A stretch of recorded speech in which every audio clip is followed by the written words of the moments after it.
Intrepid radio program with Scotty Roberts. Intelligent talk.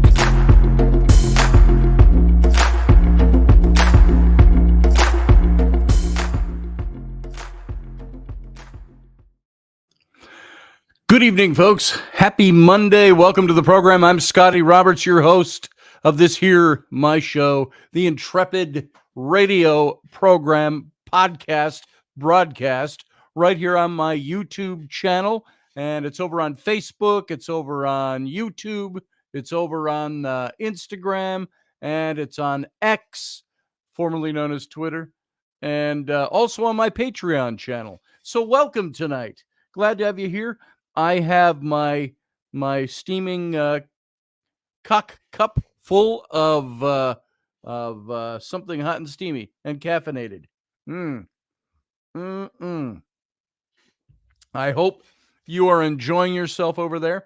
We're going to talk about the white buffalo tonight, and we're going to get to that in a little bit. I want to hit a couple little things before we do, mostly because it was an auspicious, very, well, some would say auspicious, a very historically important day here in the United States. And I'm only going to touch on these. I'm not going to spend a lot of time on them, but I want to touch on them. The Supreme Court of the United States today ruled on the presidential immunity case. And I did want to hit this for a few minutes, just so you, my listeners, have an understanding, because I started looking up headlines out there and looking up all the different kinds of things that are being said. And what an amazing bunch of incongruent whining is going on the left. It's so funny that they whine about everything. They whine about being able to prosecute Trump. Then they whine when the Supreme Court, now they want to destructure the Supreme Court. They want to try to impeach members of the Supreme Court, not because they did anything wrong, because they upheld constitutional law or expanded on a constitutional base. It's because they didn't like the decision. And so, yeah, we see this both a little bit. You know, I'm going to step out on a limb and say I see a hell of a lot more of this kind of stuff from the left than I do the right. Because what is the right? They're conservative. They tend to not get into the caterwauling and the belly aching and the whining as much as I see from progressive leftists. And even those of you here in our chat room who claim to be Republican or claim to be conservative, but yet you're still very left-leaning in your politics. You got to look at this and go, you know, there's some truth to that, because it seems like if anything was going to happen, it had to happen in a way that was going to please the bloodlust of the left. And it just didn't happen that way. We all knew that no matter what, that all the convictions of Trump, the 34 convictions and all that BS, it's going to be overturned because the situation we went through that all. I'm not going to recap it now, other than to say, you know, you had an activist judge, an activist prosecutor. You had everything in that trial that was stacked up against Trump winning. Because why? The left wanted and needed a conviction so they could do exactly what they started doing. How's it feel to vote for somebody who's been convicted of 34 felonies? So when that happens, you notice how flat it falls. Wah, wah, wah, wah, wah, wah, wah, wah, wah, wah.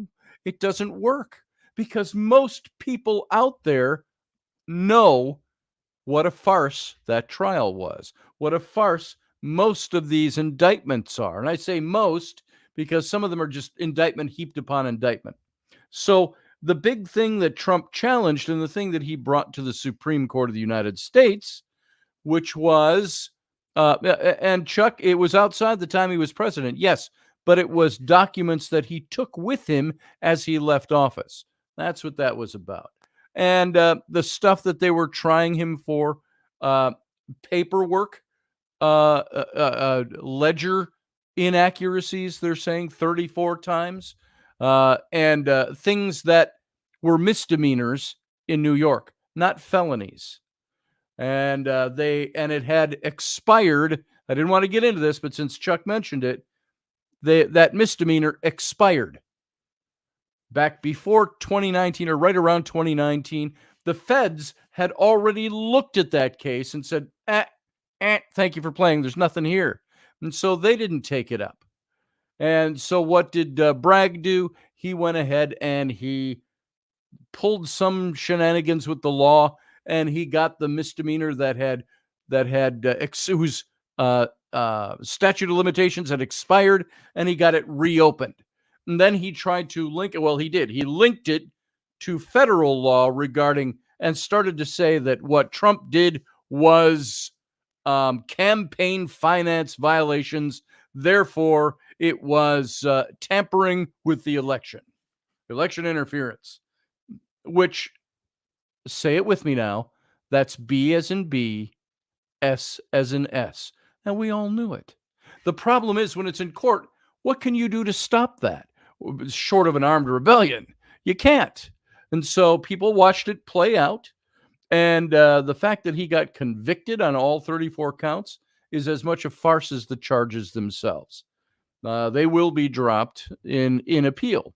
And the court has also left things open for Trump to follow that up. Today's court decision, by followed up, I didn't mean to blurb over that so quick. Just, he's going to go to the appellate process and appeal this thing. Now, the other cases going on with Jack Smith, the January 6th stuff, the documents and all of this, they're looking at, well, what did Trump do? Did he have presidential immunity? So the left is going absolutely freaking out on this, but the court didn't say that Trump or any president can do whatever they want. I started looking at all these headlines when I was looking this up today, just to find a good source point. Every one of them, every single one of them, you do a Google search, who comes up? CNN, CNBC, MSNBC, PBS, and you could just go down the line. All these different sites that are all liberally biased. There's very few that aren't liberally biased. And when you can get to them, now like Epoch News, you're going to find they're conservative, but you're going to find a fairer voice about it. You can go to Fox News, you're going to find a conservative point of view. People go, oh, that's just Fox News. Yeah, well, we see where you get your news. Well, why, if all the other ones are leftist leaning, can't you go to, and that's okay to the left, you can't go to a right-leaning network and get right-leaning news and have it be just as okay as what they're doing? So that's the problem that's out there. Thank you, Butt Fongler. I don't know who you are, I don't think. Blumpkin, but thank you for that donation. Anybody, you can do the same thing. It's a super chat. If you want to donate to this channel, you are allowed to do that. Thank you very much. And I appreciate it. So all of this stuff, what happened with the Supreme Court today? I wanted to go through this quickly so we can get to our topic of the white buffalo. And I've got a couple of topics I want to look at on top of the white buffalo. So we're going to maybe mix it up a little bit here. So the Trump immunity case. Now, the Supreme Court ruled that ex-presidents have substantial protection from prosecution. And the issue before the Supreme Court stemmed from special counsel Jack Smith's election interference case against former President Trump. Now, does that sound biased to you? It is. This comes from a right-leaning news source. To say that the Supreme Court's decision stemmed from special counsel Jack Smith's election interference case against former President Trump. Are they talking about what Trump did, or is the writer of this article talking about this is what Jack Smith was doing? So, and I believe it was. It's election interference. And so the Supreme Court ruled that Trump is immune from criminal prosecution for official acts Get that in your mind now. Official acts. And the Supreme Court ruled on Monday in Trump versus United States that a former president has substantial immunity from prosecution for official acts committed while in office, but not for unofficial acts, even while he's in office. So, you know what the Supreme Court did here? They split this child right down the middle. And they said, look, there's going to be enough for the left, enough for the right, but we're sticking to what the Constitution delineates. The president has to, and where it hasn't been spelled out, there has to be special prosecutorial protections for the president of the United States. Otherwise, every time a president gets out of office, the opposing party is going to try to take him to court and sue him and put him in jail for the things that they disagreed with ideologically. So, in a 6-3 decision, the court sent the matter back down to a lower court, as the justices did not apply the ruling to whether or not former President Trump is immune from prosecution regarding actions related to efforts to overturn the results of the 2020 election. They want that decided in the lower courts.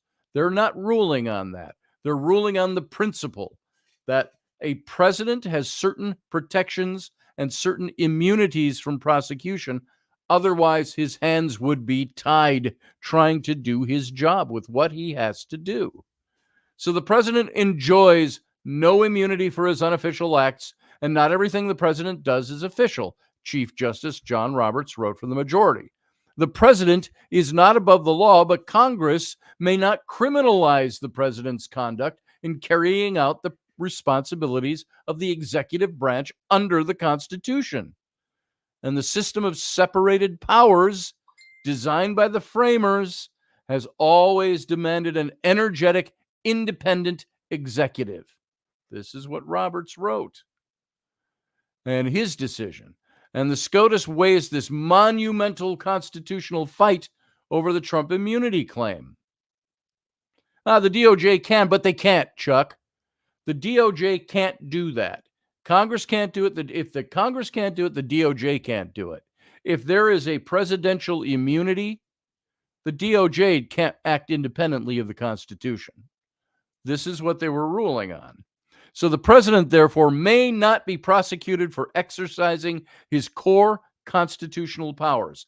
And he may not be, it doesn't say by the Congress, but the DOJ can. That's not what the ruling said. Ruling says the president, therefore, may not be prosecuted for exercising his core constitutional powers, and he is entitled, at a minimum, to a presumptive immunity from prosecution for all his official acts. That immunity applies equally to all occupants of the Oval Office, regardless of politics, policy, or party, he continued. This is all John Roberts, Chief Justice of the SCOTUS. And the question stemmed from special counsel Jack Smith's federal election interference case, in which he charged Trump with conspiracy to defraud the United States. This is what, if you didn't know, that was the charge from Jack Smith. So conspiracy to obstruct an official proceeding, obstruction of, an attempt to obstruct an official proceeding, and conspiracy against rights. Now, those charges stem from Smith's months-long investigation into whether Trump was involved in the January 6, 2021 Capitol riot and any alleged interference in the 2020 election result. By the way, it is a Capitol riot. It was not a Capitol coup. It was not an attempted coup. It was not an attempted takeover. Democracy was not endangered. Democracy was enacted because you had the people speaking. And you know what? It only lasted a few hours, didn't it? And it wasn't put down militarily. There were no guns. There were 500,000 plus people there, and only a mere fraction of those people are the ones that attacked the Capitol. The extremists. Yeah, the police took care of them and closed that thing down. So Trump pleaded not guilty to all charges, and he argued that he should be immune from prosecution from official acts done as President of the United States. So it was a deadly riot, but they have found a lot of that's been debunked, Chuck. There is one person who died directly in the riots, and that would have been one of the rioters. So, why is her name slipping my mind? Ashley Babbitt. Ashley Babbitt. Ashley Babbitt. She was shot by Capitol Police or a Capitol undercover police from within the Capitol chamber while she was standing on the frame of a broken window, and shot in the chest, dead on the spot. And she had all kinds of police on the stairwell right behind her that weren't stopping her. So they were there to control things. She got shot with a backpack. With a backpack. No, she got shot with a gun. She, like lots of other people, had a backpack on, which contained nothing that was a weapon. So, moving on with that. See, here's what I don't like, Chuck. Chuck, I love that you're here, and I love that you oppose. I hope you're just being devil's advocate, because we all know that what you're saying is a bunch of bullshit. We all know that already. We've had 2 years, 3 years. No, more than that. Almost 4 years to decipher all this crap. We all know that Trump did not order any kind of a rebellion. Trump did not order an attack on the Capitol. And we all know this. There's been too much scrutiny of this. But the left, the Democrats especially, thought they had an ace in the hole against Trump running again by claiming that he did. And I'm looking at things like even Nancy Pelosi. You saw her on TV yesterday, and she was decrying the whole thing with the, it might have been over the weekend, regarding the debate and standing up for Biden. That's fine. She's standing for her guy. But then she comes out at the end, bumbling and mumbling and almost as incoherent as Biden is, talking about how, and so many doctors have said Trump is, what was the word she used? Suffering from dementia. And I heard her say that, and I just tisked. And I said, you know what, Nancy Pelosi, you can't hear me talking, but you're going to hear the collective of Americans talking and going, you poor old woman, you need to step down. Because everybody knows Trump is not suffering from dementia. But this is pure Alinskyism. Saul Alinsky is 10 rules for radicals. What does Alinsky contend in one of his points? One of his points is that it doesn't matter if it's the truth, but you throw out the accusations and you keep throwing them out there to try to break down your opponent. This is what they're doing. They're trying to get people to believe the lines, but people are starting to catch on to the bullshit. That's the problem. Now, Justice Alito questions whether presidents will have to fear bitter political opponents throwing them in jail. Justice Sonia Sotomayor, joined by Justices Elena Kagan and Ketanji Brown Jackson, were the three who dissented. They said that the decision makes a mockery of the principle foundational to our Constitution and system of government that no man is above the law. No, it doesn't. Why do I know this? I'm not smart. I'm not on the Supreme Court. I know that that's wrong, what they are contending. So relying on little more than its own misguided wisdom about the need for bold and unhesitating action by the president, the court gives former President Trump all the immunity he asked for and more, because our Constitution does not shield a former president from answering for criminal and treasonous acts. I dissent, she said, but that is an opinion. Remember, these are opinions they are writing. She believes what he did was a treasonous act. She's not spelling it out here, though. It's like all the times after the debate I heard, well, Biden had a bad night, but Trump lied through the whole thing. And I'm like, well, what did he lie about? Of course, they can't hear me. They're on TV. Somebody else, yeah, but he lied through the whole thing. Well, what did he lie about? Yeah, but he lied through the whole thing. He's a liar. He's a liar's liar. Biden said he lied. And all. Nobody will delineate what it is he lied about. Well, what did he lie about? What's his lie? Did he say the sky was blue when it was actually partially cloudy? I mean, is that the lies that they're looking at? Now, Justice Clarence Thomas penned a separate concurrence that says to highlight another way in which this prosecution may violate our constitutional structure, the appointment of Jack Smith as special counsel. And in this case, the Attorney General purported to appoint a private citizen as special counsel to prosecute a former president on behalf of the United States. But I am sure that any office for the special counsel has been established by law as the Constitution requires, by requiring that Congress create federal offices by law. The Constitution imposes an important check against the president. He cannot create offices at his pleasure, and neither can the Congress. Only the Congress can. So if there's no law establishing the office that the special counsel occupies, then he cannot proceed with his prosecution. This is something that came up months ago. A private citizen cannot criminally prosecute anyone, let alone a former president, said Justice Thomas. Oh, and for that, the left wants him impeached. Now, there are serious questions, he went on, whether the Attorney General has violated that structure by creating an office of the special counsel that has not been established by law, legislation, the Congress. Those questions must be answered before this prosecution can proceed. We must respect the Constitution's separation of powers in all its forms, else we risk rendering its protection of liberty a parchment guarantee. That's how he concluded his thing. So he's not shutting down Jack Smith. He's pausing it until they can establish that his office was established by the Congress, which it wasn't. So it's an illegal office.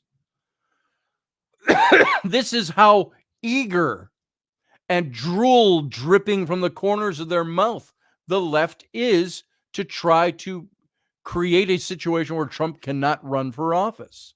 They violated points of law all along the way while saying nobody is under the law, but they are declaring themselves above the law when they act that way. This is part of why the SCOTUS just ruled the way it did. Smith's case against the former president and its trial have been pending amid the high court's consideration of the issue. And in an exclusive interview, former President Trump said, "I've been harassed in no way. Anybody has been harassed. It's harassment to the greatest extent." I editorialized there. But he says, "I've been harassed by the Democrat Party, Joe Biden, Obama, and their thugs, fascists and communists for years. And now the courts have spoken." And this is a big win for our Constitution, this Supreme Court decision, folks. It's a big win for the Constitution, for democracy. Trump then went on to say, "No, I'm free to campaign like anyone else. We're leading in every poll by a lot, and we'll make America great again," he said. And so the justices heard arguments from Trump's attorney, John Sauer, and Michael Dreeben, a Justice Department attorney representing special counsel Jack Smith, on April 25th on whether presidents should have absolute immunity. During those arguments, both liberal and conservative justices focused on the broader implications of the question for future presidents, but raised sharply different concerns. Justice Samuel Alito questioned the repercussions of charging a former president, especially in light of the kinds of things they're charging him with. Alito said, "Now, if an incumbent who loses a very close race, hotly contested election, knows that a real possible nullity after leaving office is not that the president is going to be able to go off into a peaceful retirement, but that the president may be criminally prosecuted by a bitter political opponent, will that not lead us into a cycle that destabilizes the functioning of our country as a democracy?" Because remember, Trump was not the first president in recent elections to vehemently deny the results of the election. And we can look around the world and find countries where we've seen this process, where the loser gets thrown in jail, he said. And I will add in there, what countries do you usually see that in? Former Soviet Union, third world countries, banana republics, etc. Meanwhile, Justice Ketanji Brown, Jackson, I think it's Catania is the way you say it. Looks like Katanji. Brown Jackson, appointed by President Biden, asked if the potential for criminal liability is taken off the table, wouldn't there be a significant risk that future presidents would be emboldened to commit crimes with abandon while they're in office? I think as much as you may have seen over the last 250 years, maybe. So, Trump attorney, Supreme Court justice, they clash on whether a president who ordered a coup could be prosecuted. So, if someone with those kinds of powers, the most powerful person in the world with the greatest amount of authority, could go into office knowing that there would be no potential full penalty for committing crimes, I'm trying to understand what the distinctive is from turning the Oval Office into, the seat of criminal activity in this country. This is what Katanya Brown said. And Justice Brett Kavanaugh summed up the stakes for the court's decision. This will have huge implications for the presidency. And Trump warns that if he loses presidential immunity, so will crooked Joe Biden. So Kavanaugh said, I'm not talking about the president, so I'm talking about the future presidents. And Justice Neil Gorsuch, he stressed during questioning, we're writing a rule for, yes, the ages. And so Justice Alito's question, the former president has repeatedly claimed that he's being prosecuted by his political opponents, warning Americans and voters that all cases against him in all jurisdictions are being brought by his opponent, President Biden, who during the debate when Trump brought that up said this. Literally, I was there watching it. So, wait. That must have been AI. That must have been tampered with, according to Kareem Jean-Pierre, White House press secretary, who's full of bullshit too, and she knows it. So he said it's that all these prosecutions are being done in coordination with the White House. Remember a little public statement that Biden made several months back, talking about how these indictments are going to make sure that Donald Trump and MAGA does not get into office. I've seen the clip several times. It exists. So meanwhile, the ruling comes after a New York jury found Trump guilty on all counts of falsifying business records in the first degree, stemming from Manhattan District Attorney Alvin Bragg's investigation, which was also a bunch of B as in B, S as in S, and you know it. Whether you like Trump or not, whether you want to see Trump taken down, you know that ruling in New York was nothing but an attempt to make a talking point. Oh, this is the guy who was convicted of 34 felonies by a jury. Yeah, by a jury of people that do you think, Chuck, that those people were all in there to make sure Trump got a fair trial?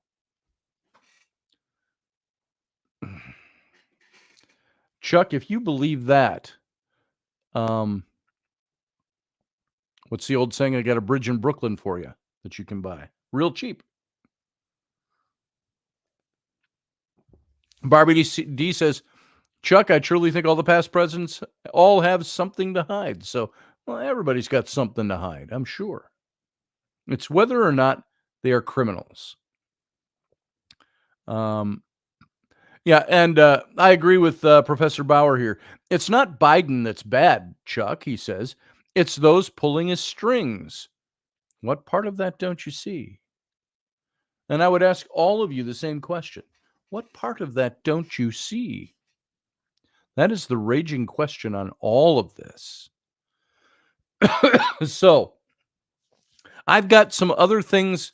Let me ask all of you in the chat room, should we go into the White Buffalo now and maybe come back to some more of this later? That's it. That's all I wanted to say about the Supreme Court decision. For all of you, for all the people that are belly aching about what the Supreme Court did, they're belly aching in the same uninformed, unintelligent way they belly ached after the whole thing a couple of summers ago with the abortion issue, the Roe v. Wade issue. Oh, our freedom over our bodies is gone. Oh, woe is me. Our country, we're going to have to resort to coat hangers and blah, blah, blah. No, that is not what the Supreme Court did. What the Supreme Court ruled was that abortion is not a federal issue. It is not up to the federal court to determine anything about abortion, other than it is a state's issue. Like so many other things, the states are sovereign over the federal government. And so they remanded it back to the states. This is why you have, well, then you can have a state say that it's illegal. Well, yeah, but you can also have a state say it's totally legal. So, you know what? If you want an abortion, it's going to be left up to you to say, where can I go get the kind of abortion I need without the federal government interfering one way or the other? State's law. You disagree with that, Sarah? You disagree that it's the states that should, why should it be the federal government deciding healthcare issues? Same argument, go to Cali. It's legal in Cali. Take a trip, have an abortion.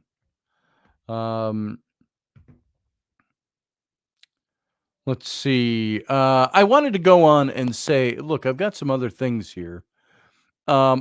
I've got, that was the Trump immunity case. And then let me hit this, and then we're going to go into the White Buffalo.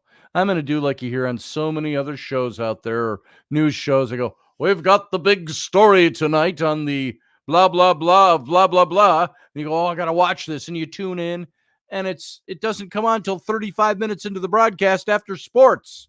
Now for our big story of the night.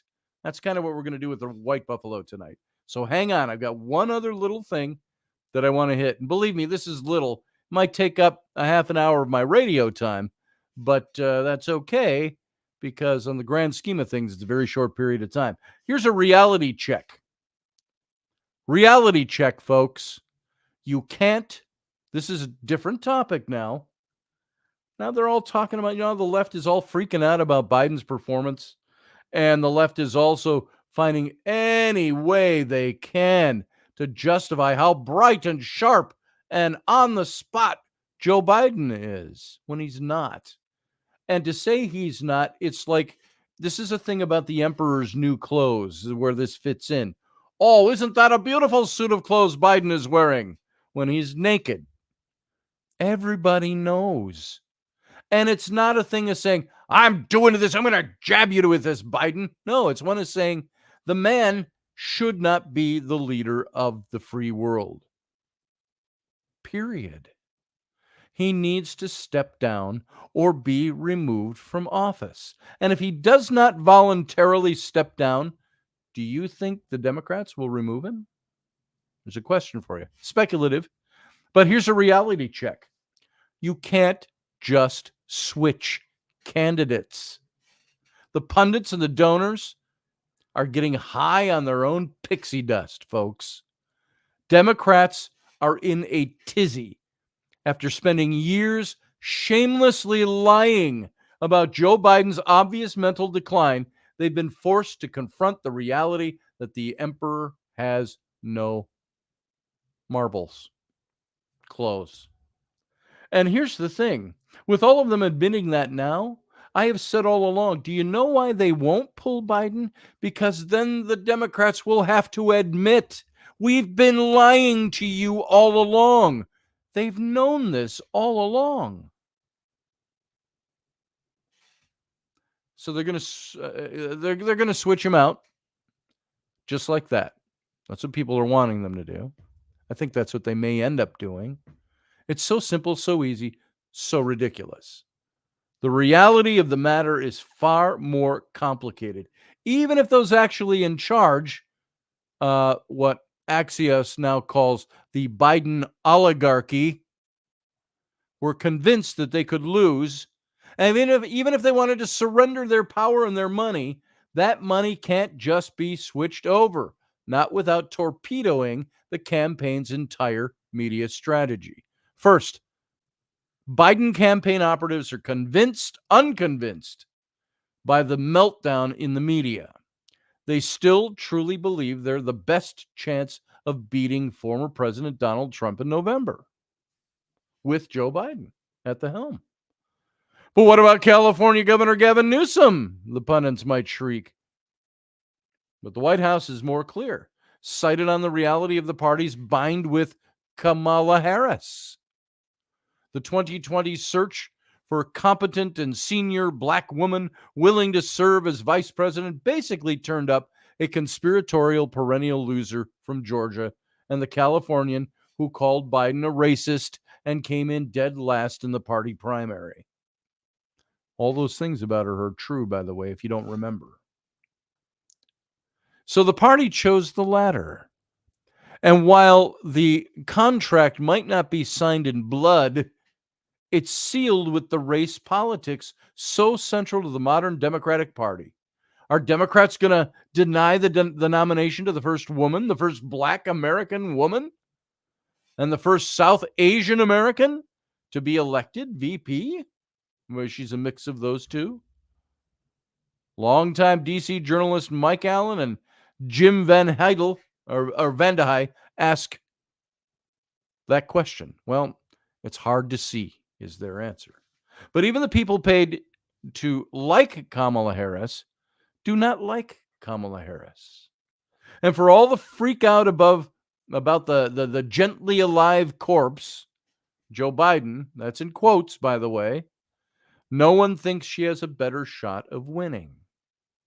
So second, power and money. The Bidens are not the Clintons. They haven't had a quarter century of trading power for money. There won't be a long line of $1 million speaking fees in Joe's future, and the books aren't selling. The surviving son is facing prison, and stepping down in embarrassment won't change those realities, even if it's dressed up as serving his country. So, of course, the family members are far from the only people making money on this operation. Do the gatekeepers who've sneered at Harris for 4 straight years think she's going to keep them on the payroll? Even in the fantasy land scenario, do the campaign ad buyers think Newsom won't bring in his own team of loyalists? This is all about job security for a lot of these people. So this brings us to the third problem: money. The campaign can't simply transfer its money to another candidate. The Federal Elections Commission caps transfers from campaign to campaign at $2,000. Do you think they'll find a way to do it anyway? Well, that's the cap, $2,000. And sure, the Biden camp could transfer it to the Democratic National Committee through not a PAC or PAC, but only campaigns are eligible for the lowest unit rates on advertising. And so the party would have to pay full price for advertising, essentially torpedoing the ad buy strategy. So, of course, a new fantasy candidate could raise a bunch of money real fast, because you might have a bunch of people on the left right now that are abandoning ship like rats on a sinking ship. And do you think that they might not be turned around by a young, more energetic face to the presidency? Maybe. So individual donors can give $3,300 to a candidate in a primary and then another $3,300 for the general election. But if there's no primary, that number is stuck mighty low at $3,300. So could Democrats just leave the Biden campaign in charge of the money, let him spend it on ads for the new candidate? Maybe. But that means whatever white knight or black South Asian they have in mind will have a jilted lover in charge of the piggy bank. And then you run into the problems of coordinated expenditures, which are capped at $32,392,200. So reality is fun stuff. In effect, this strategy would lead to leaning almost entirely on outside groups to hold the line and own the airwaves with no input from the campaign. Not exactly an ideal place to be. Now, remember, the Democrats made this deal. In fact, they made both of them back in 2020, when the only serious candidate on stage Not calling for open borders and defunding the police was a 78-year-old white guy already fluctuating between horse whispers and old man yelling. So they sprinkled the cupcake with Harris, leaned on the corporate media to sell it to the people, and lived comfortably and warmly for a few years in the little bubble that they'd created. Thursday night last week shook up their snow globe. And in a panic, the whole lot of Democrats have put their hopes in more fantasy reality. More fantasy reality is at the door. It's just nuts, folks. It's just nuts. So, those are the two minor things I wanted to hit on. Those are two big things today. And I think it's important that we look at this stuff. The sweep the boards thing, Niall, with Michelle Obama. Well, she said she doesn't want to do it over and over again. I don't think she'll sweep the boards. I think she'll woo some people. They like her. The Obama people like her. But people are becoming too smart. And the only people who don't see all of this are the ones who refuse to see all of this. Everything I've talked about so far. Am I saying then that I'm the only smart guy in the room? Yeah, on this issue, unless you pretty much have come to the same conclusions yourself. Now, nothing to do with what's going on with current politics or presidential races, but something completely different. Let's talk about the white buffalo and what that means. This is the main topic. We're on to the main event, folks. It's time. We've done our duty as American citizens here, as an American citizen here, and I've spelled things out, so you have no excuse. You can't look at the Supreme Court decision today and say, oh, they're favoring Trump. No, they cut that thing right down the middle, and we'll see how that plays out over the next few months. All they're doing is protecting presidents from future prosecution willy-nilly by their political opponents. There has to be checks and balances. But while nobody is above the law, nobody should be submerged beneath it, which is what's been happening. And it's all for the purpose of what? Making sure a political opponent doesn't make it into office. Boom. Biden doesn't have to campaign, as long as they could get Trump convicted. So there you go. Cheers. Let me take a sip out of my big cock mug. Cheers, and if you don't know what I'm talking about, there he is, cock-a-doodle-doo. Let's move on to the white buffalo. And I want to talk, you've probably heard some things about the Lakota mythology or legend or prophecy about the white buffalo. And where I say that this isn't affecting the elections, it's not about the elections and politics, but it is certainly about the way Native Americans feel about their standing in this nation.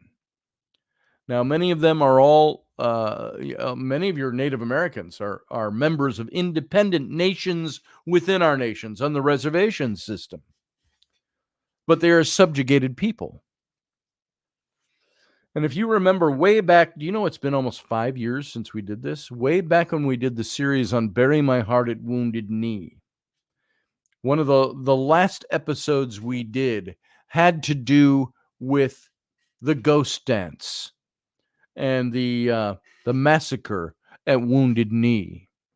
And I believe it was 1891 off the top of my head. And it was kind of the last nail in the coffin for the Native American life here in the United States. And at that ghost dance, they were dancing a ghost dance that was led by Wovoka, their prophet. And he came and said, the red man will rise again. And he said, don't hate your white neighbors. Love them. Show them charity. Share with them, etc., etc. All the good things that you would find in any kind of a decent Christian invocation. or any religion. I just use that because it's handy in my head. Um, be good to each other, he preached. He says, but he said his prophecy was that the nation would rise again and rise up over the whites. And they danced the ghost dance, which was supposed to invoke the ancestors and the spirits that would help bring this come to pass. It wasn't riotous. It wasn't a what's the word I'm looking for when you get into a trance? The what's the word, guys? When somebody works themselves up in like religious or spiritual dance or ceremony, it's a not just a trance. It's called some. There's a word for it, and I can't think of what it was. But they work themselves up, and this is not what the ghost dance did. It was a peaceful dance. But does this sound like a parallel?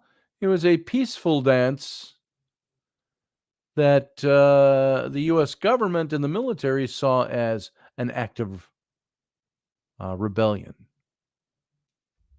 a hostile act.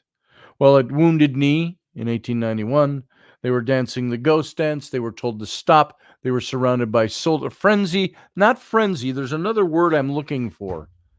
Maybe it's a frenzy. It's the mode you get into. You're getting into you're dancing frenzy in a frenzy, but you're getting into not a trance, but maybe my thinking is just off. I don't think it's frenzy. It's something else. But this is not what the ghost dance was doing. It was a peaceful dance, invoking the spirits to come to our aid and help us and make our hearts ready and help us be better people, help us be good to the people who did this to us, kind of thing. So the soldiers saw them dancing and they told them to stop. And then they came down and they had them all surrounded. They wanted them all to turn over their guns. And somewhere in the fray, a gun went off. Nobody was shooting at somebody. The soldiers were all there, had them all lined up. They were confiscating guns in a pile. Somebody's rifle went off. Nobody was wounded. Nobody was shooting at anybody. But because of that, the U.S. cavalry, opened up on men, women, and children, and there was a great massacre there. The newspapers of the day called it the Battle of Wounded Knee. And they had not tintypes, but etchings in the newspaper that showed this great battle between war chiefs with the big war bonnets and the cavalry and so on. But that's not what happened. There were people with a blizzard hitting later that night and out in the cold dancing the dance. And many were killed. You can go visit if you have permission and can get onto the reservation safely, usually with a Lakota guide. You can get in there. You can go to the Wounded Knee Memorial, where they are all buried in a mass grave, where this all happened. But that was the death knell of the American Indian, the Native Americans, indigenous peoples. So just like that, with the ghost dance, also arose a prophecy about the white buffalo, a natural occurrence that would take place. And there is a sacred story that goes like this: the story of the white buffalo calf woman. And this was written by the people, literature, stories, and poems on the People's Paths website. And we, the Lakota people, have a prophecy about the white buffalo calf. And how that prophecy originated was that we have a sacred bundle, a sacred peace pipe that was brought to us about 2,000 years ago by what we know as the white buffalo calf woman. The story goes that she appeared to two warriors at that time. These two warriors were out hunting buffalo, hunting for food in the sacred Black Hills of South Dakota, and they saw a big body coming toward them. And they saw that it was a white buffalo calf. As it came closer to them, it turned into a beautiful young Indian girl. At that time, one of the warriors thought bad in his mind, and so the young girl told him to step forward. And when he did step forward, a black cloud came over his body, and when the black cloud disappeared, the warrior who had bad thoughts was left with no flesh or blood on his bones. The other warrior kneeled and began to pray. And when he prayed, the white buffalo calf, who was now an Indian girl, told him to go back to his people and warn them that in 4 days she was going to bring a sacred bundle. So the warrior did as he was told. He went back to his people, and he gathered all the elders and all the leaders and all the people in a circle and told them what she had instructed him to do. And sure enough, just as she had said she would, on the 4th day she came. They say a cloud came down from the sky, and off of the cloud stepped the white buffalo calf. As it rolled onto the earth, the calf stood up and became this beautiful young woman who was carrying the sacred bundle in her hand. And as she entered into the circle of the nation, she sang a sacred song and took the sacred bundle to the people who were there to take of her. She spent 4 days among our people and taught them about the sacred bundle, the meaning of it, and she taught them 7 sacred ceremonies. One of them was the sweat lodge, or the purification ceremony. One of them was the naming ceremony of child naming. The third was the healing ceremony. The fourth one was making of relatives, or the adoption ceremony. The fifth one was the marriage ceremony. The sixth one was the vision quest, and the seventh was the Sundance ceremony, the people's ceremony for all of the nation.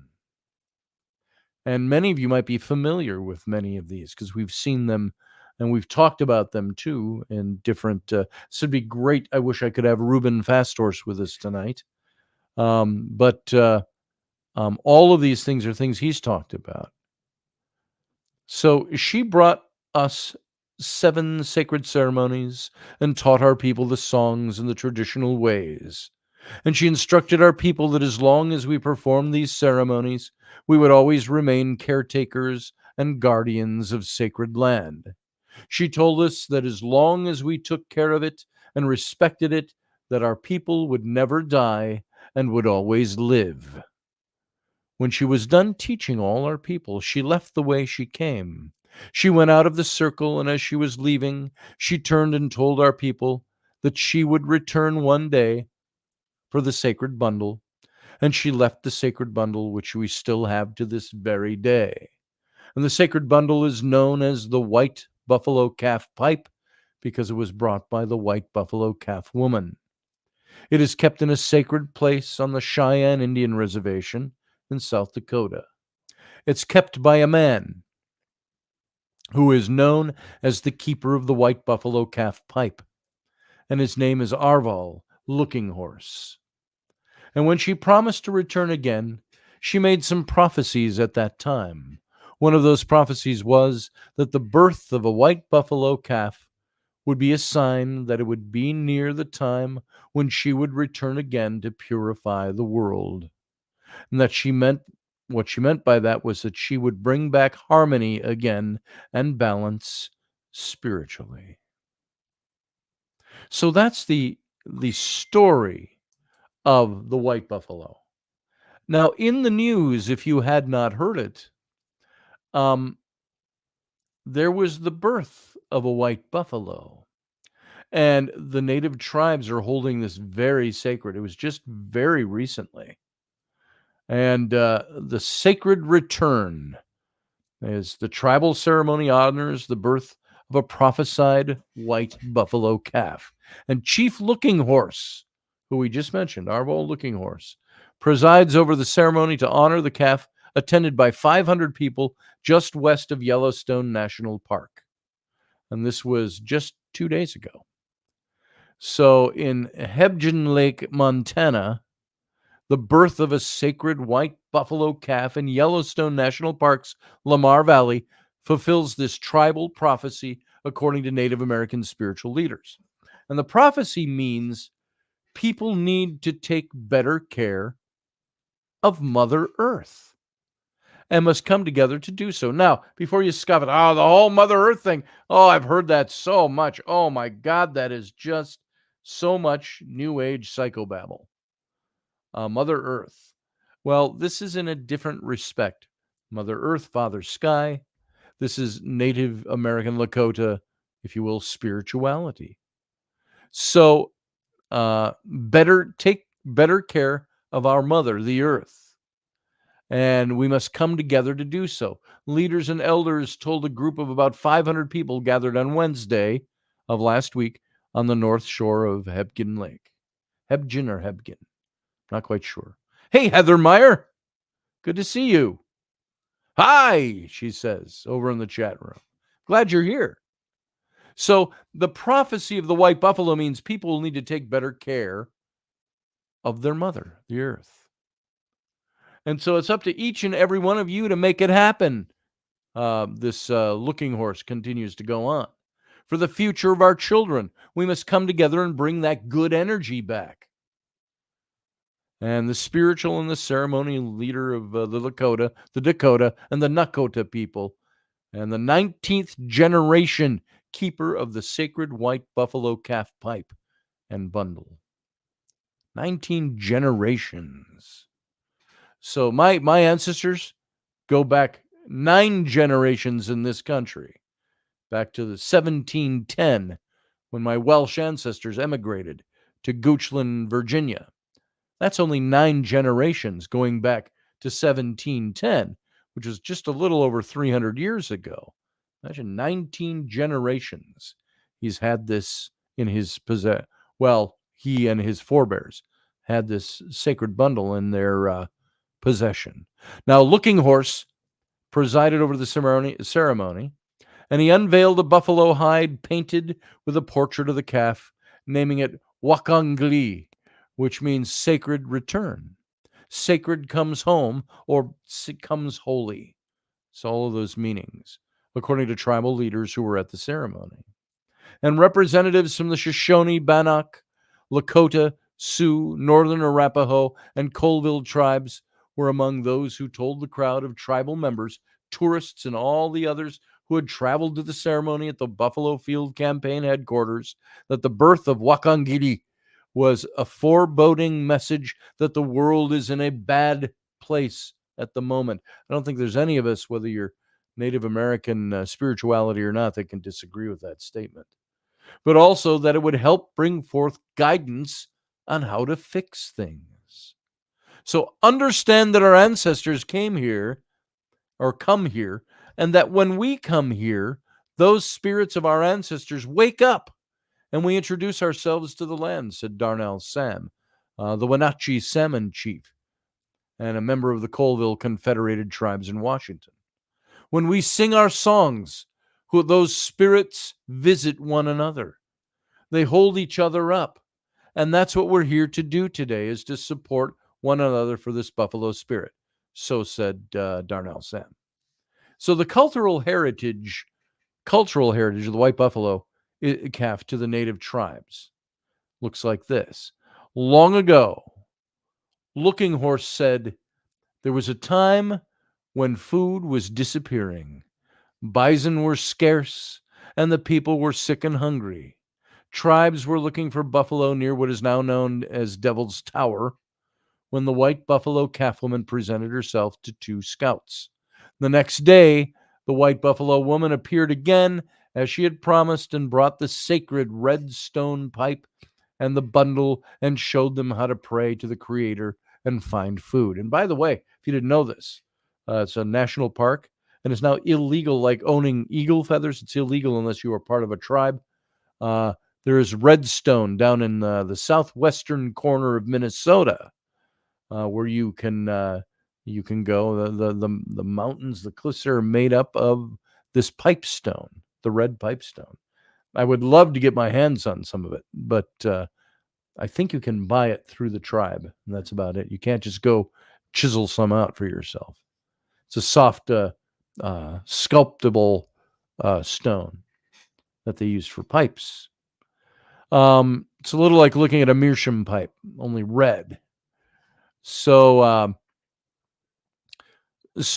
as a white buffalo calf woman left over the hills, she first took the form of other colors of buffalo, then turned into a white buffalo. She told the people that she would one day return as a white buffalo calf with a black nose, black eyes, and black hooves, meaning she wasn't an albino calf, she was a white buffalo.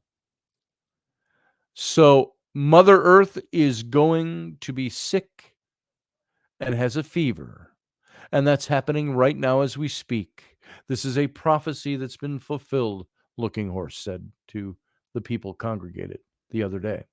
And that's the only way Mother Earth is going to speak, through these white animals. So Looking Horse called the calf's birth a momentous time in our history. About a dozen tribal members from across the region shared versions of what the white buffalo and the American bison species in general mean to the tribes and their heritages, and led the ceremony in prayer and song.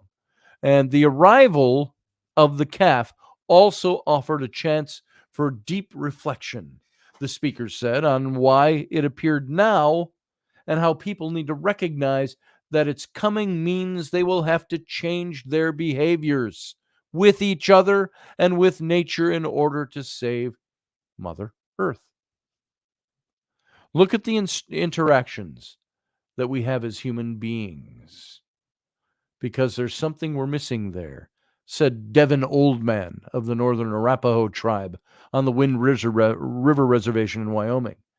And it's just as simple as sitting underneath the tree, listening to the birds, watching the bees get the honey, paying attention to these wild animals because they're in their natural habitat. The buffalo as a family, as a herd, share the burden of survival. The calf has been elusive after it was first photographed in the Lamar Valley by Kalispell photographer Aaron Bratton in early June. And the Buffalo Field campaign has provided photos of the calf taken by Jordan Creech. And I do believe I'm going to see, I think I have a picture of it here. Let me just double check and see. I believe I saved one here. Is it there? No. Or is it here in my pictures file? White buffalo. Here it is. So this is the photograph that was taken of the white buffalo that was born in June, just a couple of weeks ago. And it's loading up here, and I'll throw it up in here. Boom. There's the white buffalo calf. So this is what they're talking about. And the white calf that was born. And you can see it's got the black nose and the black eyes. It's got black hooves. And the calf has been elusive. They haven't seen much of it because it's out in the wild. The Yellowstone National Park Superintendent, Cam Shully, said in an interview that the staff at the park had not seen the calf yet, but the search was on. He said if the calf survives, he imagines it will become an animal celebrity of sorts, like Grizzly 399, the grizzly bear that lives in the Grand Teton National Park, and it's followed by dozens of photographers. There's probably going to be a lot of people going to find the white bison. Maybe that bison figured it all out and took off into the deep backcountry just to hang out there, Shawley said. But I'm sure it'll be news if we see it again. So according to the National Park Service Biological Resources Division and a Looking Horse, the last white buffalo with black eyes, nose, and hooves to survive infancy was born in Janesville, Wisconsin, just southeast of here, toward Chicago, in 1994. Called Miracle, she was the first white buffalo calf born since 1933. That bison was known as Big Medicine. And these types of white buffalo differ from albino buffalo. Another white buffalo calf born in Minnesota in 2012 died 2 weeks later. Mike Meese, the campaign coordinator for the Buffalo Field campaign, said on Wednesday of last week that holding the ceremony for the sacred white buffalo calf was the biggest honor of my life. He helped start the organization nearly 3 decades ago to help preserve the nation's largest wild bison herd, which Indian country and many who work in the field refer to as buffalo. So from that day to this day, I've had the honor of standing with these buffalo, he said, of learning from these buffalo, understanding them more than I understand most people, to be quite honest. And those buffalo teach me about unity, about caring for one another. Now, he explained that the buffalo help each other survive the bitterly cold and long winters each year, and they help other animals in the ecosystem survive as well through months of deep snow. The lead bison cuts through the deepest snow, and the rest of the herd follows behind in single file, and then allows the lead buffalo to move to the back to rest. And in that lesson, we learn the buffalo as a family, as a herd, share the burden of survival. They work together to make it all work. And when that trail is built back there in the deep snows, then the deer use it, the elk use it, the wolves use it, he said, because the buffaloes are the protectors of the land, the people, and all the other animals. So, Looking Horse, the chief, said when he was chosen in 1966 at 12 years old to be the sacred pipe and bundle keeper, his grandmother, who preceded him in that role, had a warning about Mother Earth and the prophecy of the white buffalo calf woman. Pardon me, I need another drink from my cock mug. Whew, it's protecting my throat. So she told the people that if people don't straighten up, then I shall be the last sacred bundle keeper, and that is always in my heart. And that was the last thing that he told to the people that were gathered together. So, Yellowstone National Park's statement about the white bison calf is this. There's a confirmation. At this point, Yellowstone National Park can confirm, based on multiple credible sightings, that a white bison calf was born in Lamar Valley on June 4th of 2024, almost 4 weeks ago. And the Yellowstone Center for Resource Bison Management team received numerous reports and photos of the calf taken on June 4th from park visitors, professional wildlife watchers, commercial guides, and researchers. To date, park staff have been unable to locate the calf. To our knowledge, there have been no confirmed sightings by the park visitors since June 4th. So photos provided to park biologists indicate the calf is leucistic, black eyes and hooves with some pigmentation, rather than an albino animal. And the significance of this, according to Yellowstone, is the birth of a white bison calf was a rare natural phenomenon that had once occurred before the near extinction of the bison in the late 19th century, when bison numbered in the tens of millions all across the central United States plains. And the birth of a white bison calf may reflect the presence of a natural genetic legacy that was preserved in Yellowstone's bison, which has revealed itself because of the successful recovery of a wild bison population of 3,000 to 6,000 animals.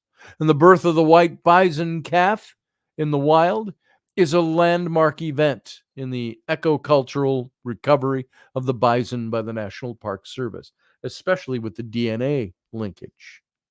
And the National Park Service has never reported a white calf being born within Yellowstone National Park.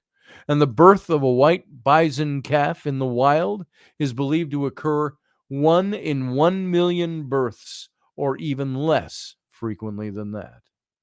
The National Park Service acknowledges that the cultural significance of a white bison calf for the Native Americans. And then just about the population, the bison population fluctuates from 3,000 to 6,000 animals in 2 subpopulations defined by where they gather for breeding.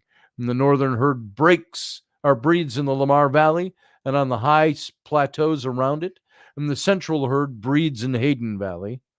And the National Park Service estimates the 2024 pre-calving bison population to be around 4,550 calvings occur in a single plus date during late spring and early summer.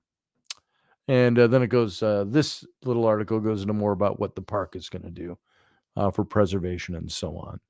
So there you go. That is the white calf. That's the significance of the white calf. The white calf has a significance that states that, here, let's put it this way. Millions of people around the world live, you and I even, we live faith-based lives to one degree or another, each expressed through different holiday celebrations and traditions. And whether it's spinning a dreidel at Hanukkah, decorating a Christmas tree for Christmas, lighting a Kinara or a Kwanzaa, many of these faith-based activities take place in December. In addition to celebratory traditions, stories are another way people connect with their faith and share personal messages. And stories often have deep meanings to them, and they can be passed on from generation to generation. One story, the legend of the white buffalo calf woman, or Tsesan Hui, I don't even know how to say that right, Ptesan, Tsesan Hui, is a very sacred story for American Indians. And many American Indians, such as the Sioux, the Cherokee, the Navajo, the Lakota, the Dakota, celebrate the white buffalo calf and incorporate Tsesan Hui teachings in their prayers. To the American Indians, a white buffalo calf is the most sacred living thing on the earth.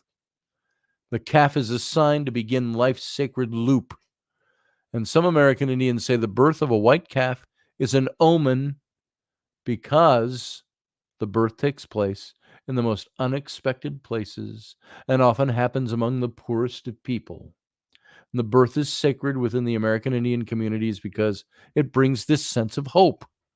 And it's a sign that good times are coming. So there you go, folks. That is all about the white calf.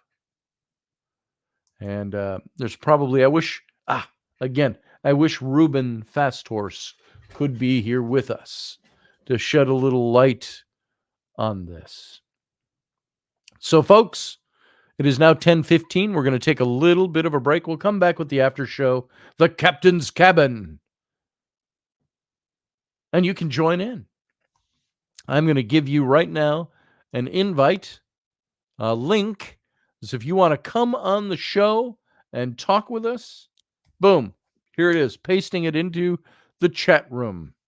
Now, if you joined us over on Facebook or some other place, you're not going to see the chat room on YouTube. So you got to come over to YouTube to join the chat room. But you don't have to come to YouTube to join the chat here if you call in. And so we'll be back in a couple of minutes. We're just going to do our typical break. So if any of you has to leave, I'm just going to say have a good night and live long and prosper. Sit tight. We'll be right back. Oh, and I wasn't ready to click out. Here we go. Let's try that again.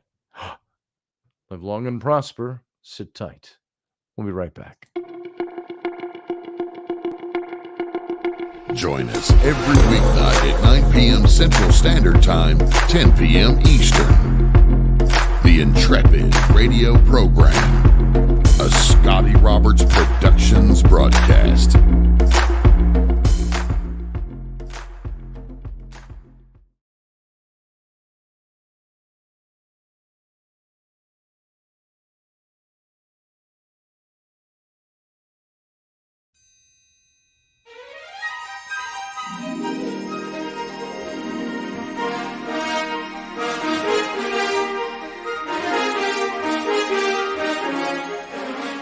Hey folks, this is Scotty Roberts, and this is the Intrepid radio broadcast.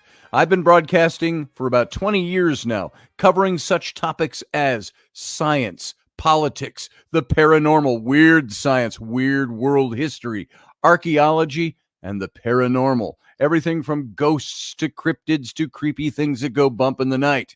So every week I bring you 3 new episodes. Come and join my channel and also be a patron to this site. So see the details below, and we'll see you here.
Dave, I love you, brother.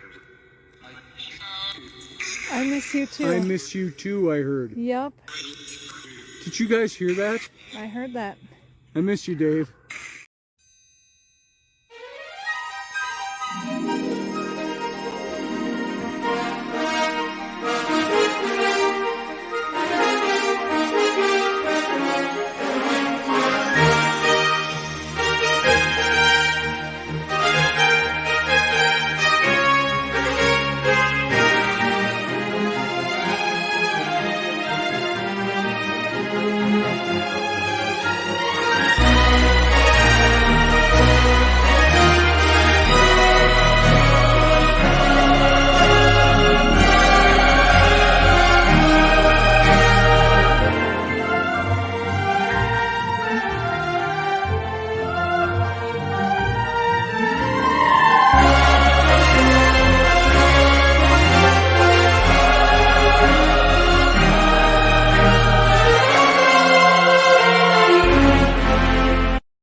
Hey, folks, welcome back to the Captain's Cabin. This is our little after show, our less than formal after show for the Intrepid radio program. I want to thank you for sticking around and for being here. Once again, I'll say sorry I couldn't be here last Friday night for our show or on Sunday, both of which were scheduled and I pulled at the last minute. I had some throat problems going on, it was either allergies or it was a cold. It's still kind of there, but it's getting better. And at least I can hold my own. And it wasn't so much the throat preventing me from talking, it was the throat keeping me up in the middle of the night. That's, that subconscious thing you get that goes on where you think something in the stupor of waking up in the middle of the night. Well, I kept waking up because I would breathe in. I'd take a few breaths, and then it would feel like it was closing up on me. And my brain told me I was suffocating, and I'd wake up. I'll bet you every 5 minutes for about 3 nights in a row. And by the time Friday hit, I was pretty exhausted, and then Sunday. So that's why we ended up canceling the shows. I just did not, I could talk, and I still have it. It's still there. I can feel it. But I was so exhausted both those days that I just had to call the show. So not call in, call the show. And we did a little bit on Sunday afternoon yesterday. If you didn't catch it, just for about a half an hour, I jumped on. And Wendy saw me jump on, and she jumped on too. And so we did a little kind of a mini Robertson for about 20 minutes yesterday afternoon. It was kind of fun. And we're going to do a Robertson tomorrow. So be available at 4 p.m. Central, 5 p.m. Eastern, which would be 10 p.m., I believe, London time, GMT. Yes, GMT. So there you go. What's that? But it sure hears like I got to read that, Chuck. It says, I still need to look at that. Whatever that says, but T sure hears like hear you. Oh, you're talking about the clip with Uncle Dave. Yeah. Yeah. The first one is definitely I miss you too. And the second one is I something you. And I thought it was like I love you or I care for you or I miss you too, that he repeated it. That's what was unique. Same voice, repeating. So we're talking about the little clip where we caught Uncle Dave's, I'm convinced, Uncle Dave's voice. And Sarah, I'm sorry you had to go and that you're not here. And those of you, we were so caught up in what we were talking about. Goddess Justice, Mir Major, good to see you. She said Lakota, Dakota, and Nakota are all branches of the people. Yes, indeed. And it's good to have you here tonight. And Sioux is the French name given for the Lakota and the Dakota and the Nakota. Yes. Let's see. Niall is here, Dead End Collective. And we have, I'm just going to scroll backwards. Sarah Yusuf was here. She's gone now. Chuck Thurston was here. Cordia is here. Spirit Heart, Gods and Goddesses. Nice to see you, Cordia. And Elderberry is here. Let's see. Yeah, I wondered about that too, Elderberry. Already Wolf Chow. Well, hopefully not. We'll see. Let's see who else we have in here tonight. Barbie D was here and already gone. Barbie, you have a good night. Sorry you couldn't stick around later. I know you're usually gone by 10 p.m. So it was nice to have you in here tonight, as usual. And what did Chuck say about the Shoshone? Heck yes, lots of them. Nice people. Where Chuck lives. And let's see. The importance of the ceremony is the spirit of the buffalo. I'm not sure which ceremony you're talking about. Elderberry, I'm sure it's a little earlier. The Lakota are in Wyoming. Yes, and they're also in the Dakotas. The Dakotas are here in Minnesota area, Dakota tribe. And the Cherokee are the Chippewa. I'm sorry, the Ojibwe, Chippewa. And into, what was that? Chuck Thurston said, I have to say I got into something far too deep into pre-Shoshone. You don't want to interact with that thing. Some things aren't to be messed with. Chuck, we've got to hear your story in full one of these days about that encounter you had. Field Guy was here a little bit. The last you commented, Field Guy, was at 9:48. So a good half an hour ago. So if you're still around, you can come on in, say hi again. Don't do that, please. Professor Bauer was here. Yes. Familial interruption number 1. What can I do for you? When you stayed, or when you were in North Carolina, Yeah. did you see Bryn's guest bedroom? In their new house? No, I didn't even see their new house. Because I haven't been there since the wedding. I don't know if they have a TV because I'm too scared to sleep in the dark. So, Oh, you'll make it. no. We got Niall calling in from Ireland. So, How you doing, Niall? Great. How are you? Outstanding. I don't think I see you've picked up a traveler on your. I did. I did. Can you bring nightlights on airplanes? Can you bring a nightlight? They've got a little light over your head. It's never really too dark. Are you flying at night? No, I'm talking about for the guest bedroom at Bryn's house. Yeah, just put it in your bag. A nightlight. They're not going to confiscate your nightlight. Do you mean the ones that you put over your forehead? Those little lights like that? No, she wants to bring a nightlight with her. Her sisters Oh, are flying her out at the end of the week down to North Carolina for 2 weeks. that's great. So just to hang out with them for a while. So that's cool. That's fun. And that's North Carolina. They're about 950 miles from here by car. So That's a good distance. yeah, It's yeah. a good distance. Yeah. You're looking forward to it. What are you going to get up to? I'm not sure what we're gonna do, but I might get my belly button pierced. Really? Oh, she's so on about getting her belly button pierced. Yeah. So What? You and Mom said I could. we said she could if her sisters approve of it. My sisters approve of it. It depends on if the shop will let us. Yeah, the shop. Yeah.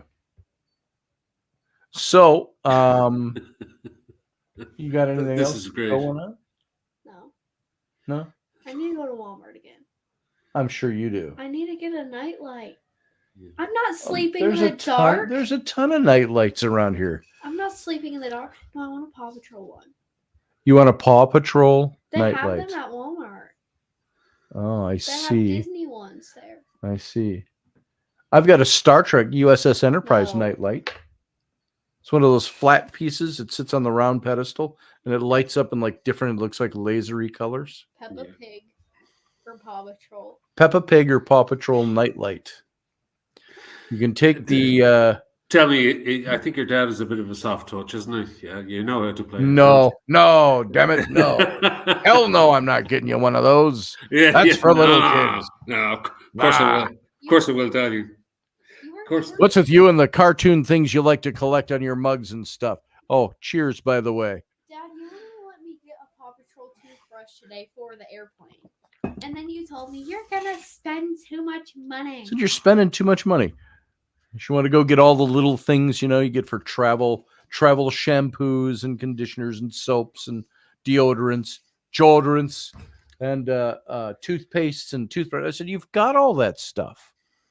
Yeah, but you have to have them in 2-ounce things. No, I said, 3-ounce. so we get the little 2-ounce bottles and just divide them all up. But I don't have anything to put in They it. sell a kit for $1.50 versus $18 for all the little separate bits and But I bobs. don't have those little things that I need. I don't have anything because you can't put mousse for your hair into those bottles because it Sure, will, you can. No, you can't. It will just turn into basically water. Can you put mousse in a bottle? No.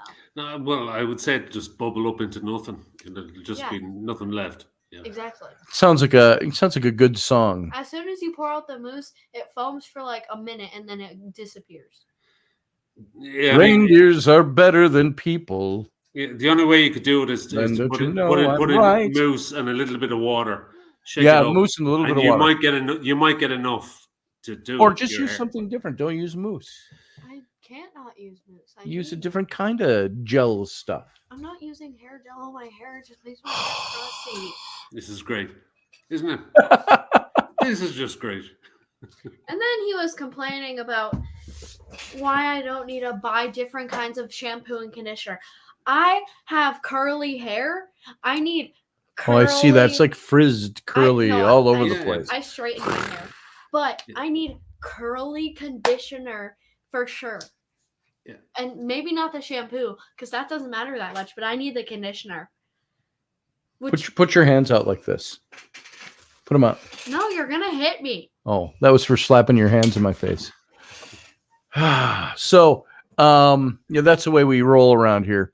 No, Slap knuckles. It's fantastic. It's fantastic. Yeah. The manipulation is just brilliant, isn't it? Oh, Scotty? it's It's amazing. It's amazing to watch. You know. Yeah. And Yep. she's going to wear you down and wear you down. Eventually, you say, here's $200. Buy whatever you Just want. Just Don't go say out." that. She'll go, oh, I'll get 200 out of this. I'm gonna Yeah, keep exactly. going. I can have $200. I've got to pull Chuck's long weekend, pretty worn out. Good night, everyone. See you, JP. I didn't even know you were here. Too bad. Oh well. So, Me and Mom watched a scary movie.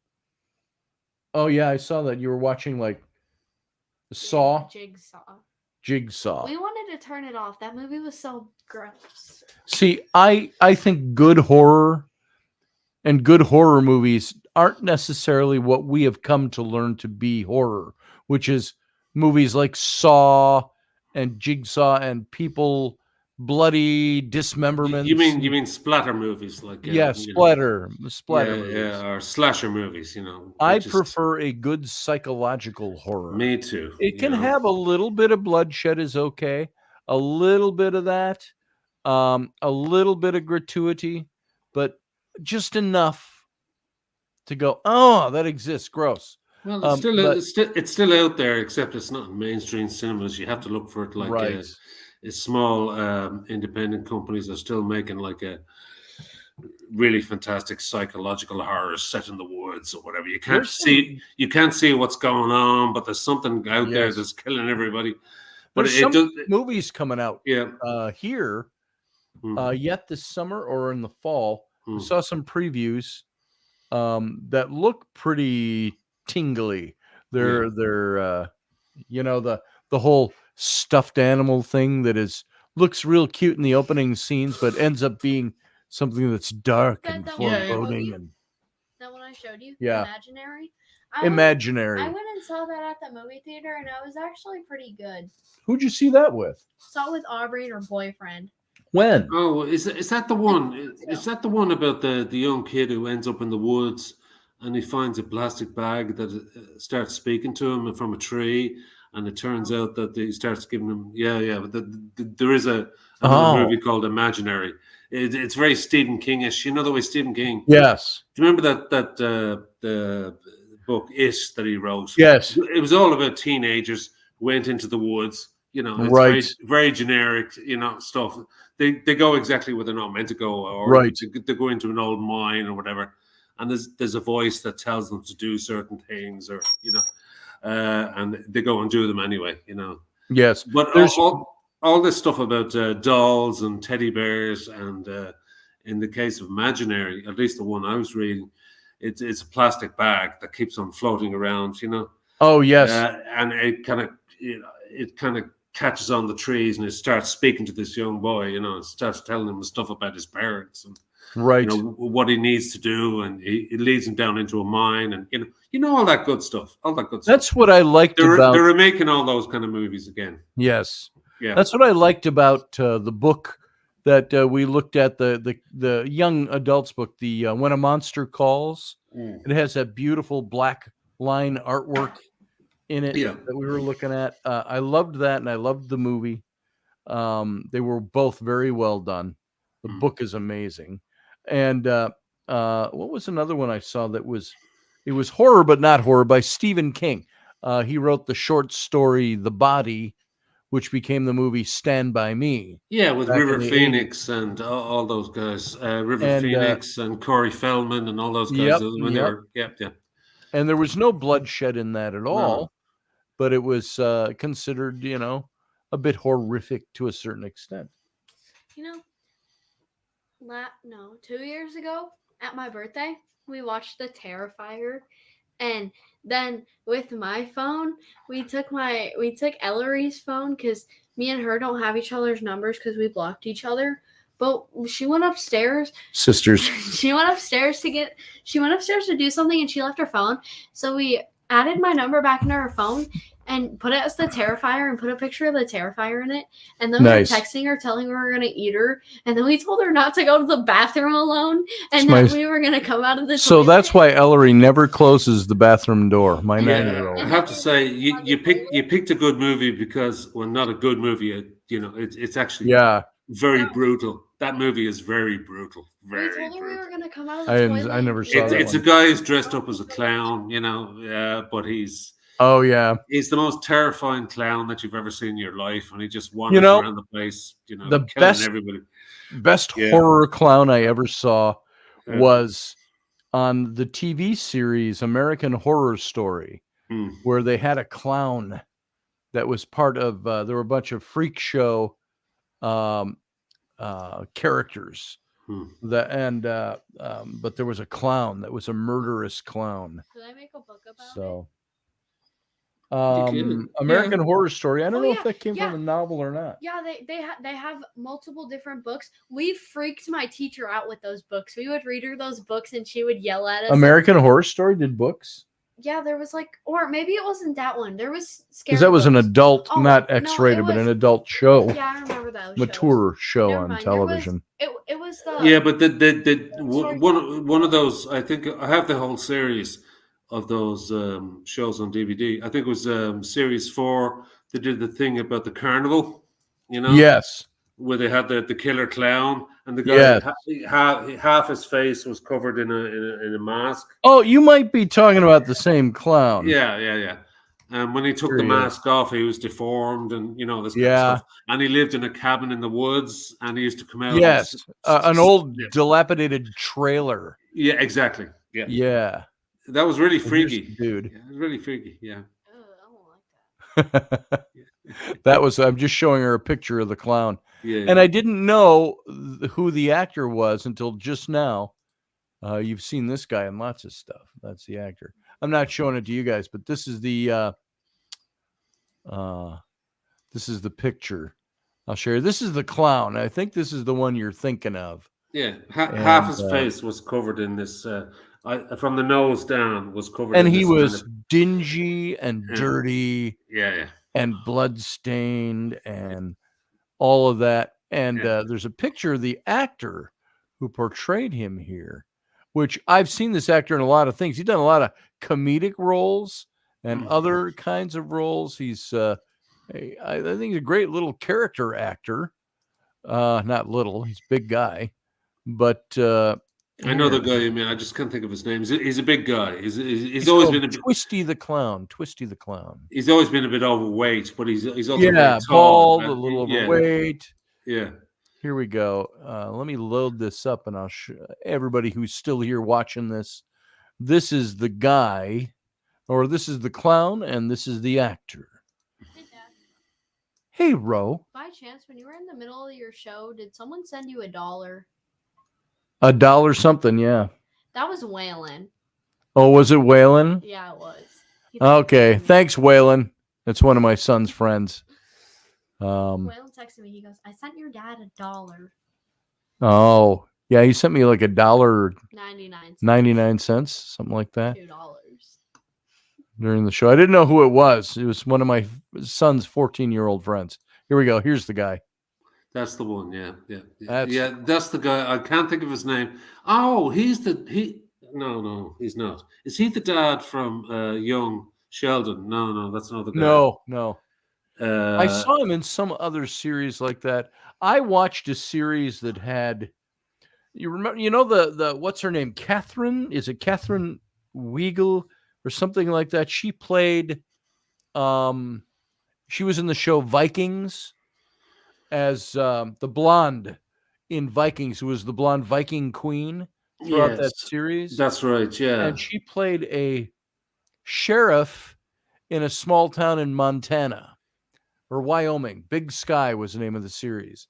And this guy played the bad guy in one of the in a series of the episodes. yeah. Psychological. I actually really like And that guy. He has a good, smart kind of. He normally plays a TV series Yes. where he's a cop or something like that, Right. or a detective or something like that. But Right. he's a pretty solid actor, He's very good. Yeah, And, that's what I have. All the American Horror Stories series. They're all pretty good. They kind of focus on different things. In that case, it was a carnival, a freakish carnival, and a backstory about that. There was another one about a hotel with Lady Gaga was in it. Another one about the apocalypse, and Satan arrived on Earth after there was an apocalypse. It's actually a pretty good, show. If you have the time to kind of follow it all the way through.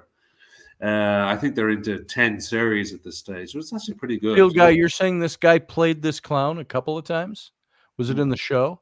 Elderberry says they did Asylum. Asylum covered in Freak Show. Yeah. But what was the very first one? That wasn't Asylum, was it? No. The very first one was the one with the "Hello, how you doing, redheaded maid." Remember that? Yeah, one? that's right. The first one was a pretty normal state. It was about a haunted house, ghost basically. story type of ghost story kind of thing. But I think a lot of these characters kind of originated from that original ghost story, in that they were hanging around. They made appearances throughout the right. But it was about this husband and wife who moved into this haunted house, basically, and it was, it was chaos. The second series, Asylum, was really good. Which yes, that's exactly what it was about. An asylum. Yeah, whatever that song was. Oh man, every time. And they had this crazy doctor who was like experimental on all the patients and all this kind of stuff. That was pretty crazy shite. Yeah, it was actually really good. Asylum was, the doctor, the crazy doctor was the same guy who played the farmer in that movie Babe, about the pig. Yes. His name's on the tip of my tongue. Yeah. He played Zephyr Cochrane in Star Trek, the one Star Trek movie, First Contact. Yeah, again, a solid actor, and he was very good at this kind of psycho doctor.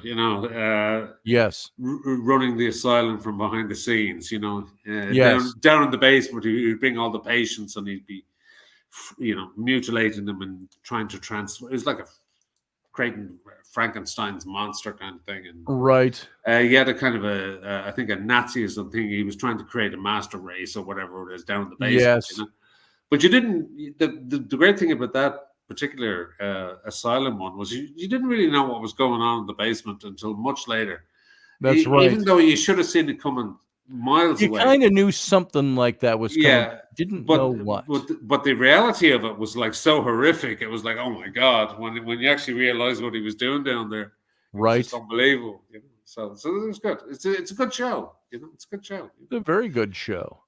So I am just calling up, and I think we looked her up once before on a show a couple of years ago because we were talking about her.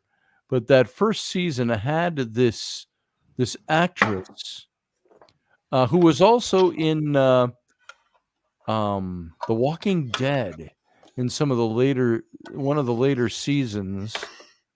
But she played the redheaded maid, who was the young version of the elderly ghost. Yes. If you remember that character. I do, yeah. And we were all like, holy cow, hubba. Who was she? And because that's all she was really meant to be, was this ghost that had this sexual, sensual quality about her. that was the young version of the old maid, and the old redheaded maid, and so it was very cool. Here, I've got her picture here. I'm just saving it so we can take a quick peek at her. That's a good few years ago now, so she's probably grown up quite a bit. Well, when I say grown up, she's probably aged. Right? At Yeah, at because that least show 10, came out what 10 years ago, yeah, at least 10 years ago. Yeah, and she was the redheaded maid in American Horror Story. But then I saw her in the Walking Dead, which Rainey just loved The Walking Dead, and we watched that show. Mm. And I think this was the last season I saw, but they were in some town, Alexandria, outside of Washington, D.C. Yes, yes, yes. And they had a community there, and he fell in love with this blonde woman. And the blonde woman is the same woman who was the redheaded maid. And let's see. I'm saving this to the right spot so I can upload it. PNG file. No, not PNG. I need a PDF file. Save as a. This could be my last great act for the night too, if I can get it going here. PDF file. Save it to the desktop so I can grab it. Boom. Let's load it up into the show. So those of you who aren't aware, this is who this is. Boom, and present, and slides, and my computer. You got to go through like 8 steps to get to the file. There it is. There she is. Okay, she's loading up now. And the nun was wicked too in that asylum one. Yeah, yeah, yeah. Oh my God. And the blonde nun in that episode too reminded me of somebody that I knew. So, Yeah, there you go. There she is. That's Moira, the redheaded maid from Yeah, American that's Horror right. No, Story. yeah, she looks pretty much the same, but I can't think of her name to Yeah. save my life. But I think she is pretty big now. But one of the characters from those American Horror Stories, which really struck with me, I think she appeared in Asylum as a nurse or whatever, an older woman. Yes. And in Coven as the Angel of Death, Yes. or one of the witches, and maybe it wasn't Coven, maybe another one. Right. The one who used to visit the people when they were dying, and she'd lean down and kiss them, and her wings would spread out behind her. That was maybe in one of the other ones. But Coven, she was definitely one of the witches. Yes, older woman, yes. kind of thin, the lined face. Yeah, some great shows there. Well, you just have to remind me. I need to. I had a friend of mine. American television. Yeah, I had a friend of mine who stayed with me a couple of nights ago, and we were going through all this stuff and talking movies, and we're talking about Lord of the Rings, and he says, I'd love to watch that. I'd love to watch the extended version. Please. Field guy, Elderberry. Mm. That nun, the wicked nun in that episode, in those episodes, wasn't Kate Mulgrew. It was the older actor who played the older version of the redheaded maid in the first season. Yeah. And she was in at least 4 seasons. They used in all the different same roles. actors all the time. Yeah. Just put them into different episodes. I think or different settings. I thought was very good. Mm. But the old nun from American Horror Story was, drum roll please, Sister Mary Eunice. And Mary Eunice McKee was her character name. Who played her? Let's see if I can find her here. I think she'd come up real quick. It's not. You're not talking about the famous. Oh, you're talking about. Aren't you talking about? What's her name? I was going to say Daryl Hannah, but it's not her. Jessica Lange. Jessica Lange, yes. She was in a lot of those as well. Yeah. And she played the old nun, and then you had the young blonde nun. Yes. And then Jessica you had Lange, by the way, used to live right here in Stillwater, Minnesota, right across the river from us. Where did And, you know her? In fact, never bumped into her. I think We you drove told by some her house a few story times. about seeing her on her deck or something like that. You can Was that drive her? up above the town of Stillwater, which is a Mm, river town, small river town, old mill town from 100 years ago or more. Neat old antique downtown strip, yeah. for 3 blocks. And if you go up the hill from the river to the old Victorian houses, she had a big old Victorian house up above the town, and Yeah. she'd be seen the local coffee shops and shopping and stuff right down in town. Several people, she lived there. It was her town. And Yeah. then I heard she moved out. And then somebody said, no, she moved back now, that she's back there. It was a big yellow Victorian house, and they had a big white picket fence around it and overlooking the river. Which kind of suits her because, Yes. as far as I know, she had a very strange life. I think. I think she'd been single for a long time, or living on her own for a Yeah. long time. She's a bit of a recluse. She had that mythos around her. Yes. Maybe that was during the time she lived across the way from you, Mm-hmm. and she was known for kind of just moving around. And I remember reading a story when they were chasing her down to do this role because she was kind of big during the 80s and 90s Yes. and stuff like that. And then she kind of went off the scene and she came back for American Horror Story, which had Yes. been her first role in years. Yeah. And she The stuck with it last for I a had while. seen her in something before that, she was in Rob Roy with Liam Neeson. Yeah. Which was And, a long time before that, which was, yeah, that was 95. something was like when that came out. 95. Yeah. I see her house here, but this is her house in Stillwater, Minnesota, and just a neat place.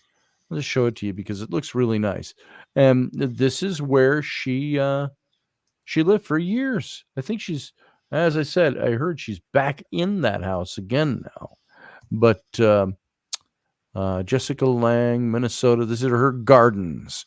This was in, I think, Architectural Digest. They did some pictures of her gardens, and just saving it here so I can. And this upload house it. is near to where you live at the moment. Isn't Yes, 10 minutes from where I live now. it?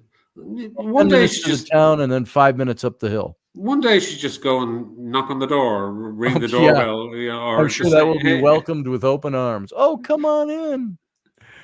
Well, you never know, you know. You never know. You might, yeah. Yeah. So let's see. We'll upload this right here.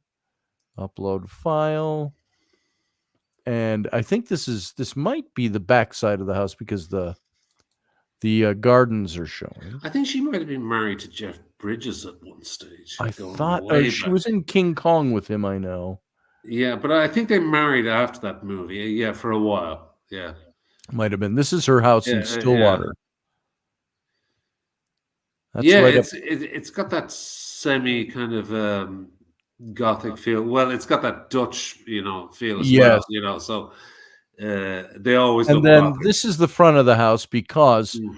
you come out a ways from where you're standing for this photo here. Come out a ways out to the left there, and you hit the picket fence on the street. And then the other side of her house, it runs downhill through the woods and stuff and part of the town, and she's up above the river. So you could see the river. As you drive up her street, you can see the river down below. So she's way up in the hills above the river. So Well, what you should do, Scotty, is ring the doorbell and say, "Listen, I'm famous too. I've been on I'm famous too. history's greatest mysteries. You've been on to That see me would go over really well, I'm sure. with Larry Fishburne. Do you know I was who on I that am? show. Yeah. I Do was you on know that show. who I am, Jessica? I was talking about the Voynich manuscript. That's right. That's right. Yeah, before they called the Ancient police. aliens, Yeah, Bermuda ancient- Triangle stuff, Yeah, I mean, all that. Voynich manuscript. Don't you recognize me? Yeah, You never know. She might just go, "Yeah, I think I saw you. Yeah, I think I saw you. Come on something, in yeah. for some tea. You never know. You never know. I mean, let me put it this way: if I was in that position, it's something I could see myself doing at some stage. I just couldn't resist myself. I would probably have to try and get in touch and just Right. slip a letter through or find out an email I think address or figure if out I something. bumped into her in town, Yeah, because we're in Stillwater all the time. yeah. If I bumped into her in town, I would try to be not obnoxious, but I'd probably introduce myself. I'd probably just say something. Well, hi, Miss Lang. I'd heard for years you live here. It's nice to see you. I'm Scotty. That's probably all I'd say. Yeah. While she brushed me off. She may or she may not, but she apparently she has this mythos that surrounds her as being somebody who's very kind of shut herself off from the rest of the world. Yeah, I think she's pretty not reclusive, but I think she doesn't like stepping into the limelight. No. So, but sometimes people like that can be the first ones that would shock you. They'd be like, "Oh, Right, yeah, great! Like, right. you want to go for coffee? Yeah, they're great. Why don't you stop by for some tea?" Yeah, fascinating. Yeah, you It have would Jessica be. Lang as a neighbor. That's amazing. Somebody said, I think they said they saw her in, I think it was a bookstore or an antique shop, which are loaded with antiquarian bookstores and antique shops and stuff downtown Stillwater. And it's got that look of an old mid 19th century logging town, with the big buildings, like an old Western town is kind of how it looks. The big facades on the buildings on either side of the street, the facades that go up and they've got the squared off, and the architecture and all that, and the tall windows, and it only runs about 3-4 blocks, and it's just a quaint town, very expensive, nice restaurants, little pubs, and antique shops. So I love that kind of environment, and that whole I do too. That part of Americana is very prevalent. Yes. I have a friend of mine from Tennessee who's recently moved into a house and a couple of houses, and he was keeping me informed on his house searching with his family and stuff like that. And all the houses he showed me were like something from South Fork Ranch or whatever.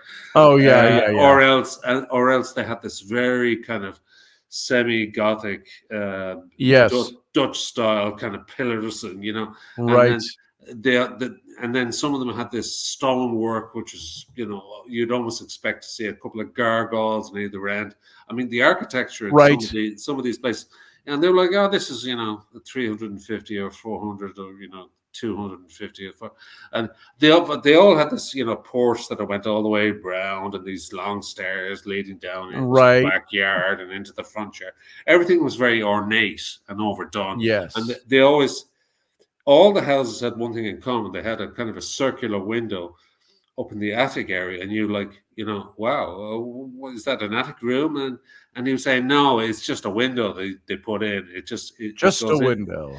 It just goes into the attic, but there isn't actually any room in the attic. It's all beams and stuff like that. But actually, it's part of this circular window just to add it. It's kind of really fascinating, and that was in Tennessee, just outside Nashville. And he was searching for these houses, and all these houses had these similar kind of features to them, Oh, there's which are very, very bizarre and very obscure. And he was saying, I can't move into some of these houses because they're almost exclusively made from wood. I mean, everything is made from wood. So, from the stairs to the banisters, to the railings, to the porch, to the window frames, to everything. Can you imagine how much trouble you'd be in? Oh, eventually living in a wooden house. Yeah.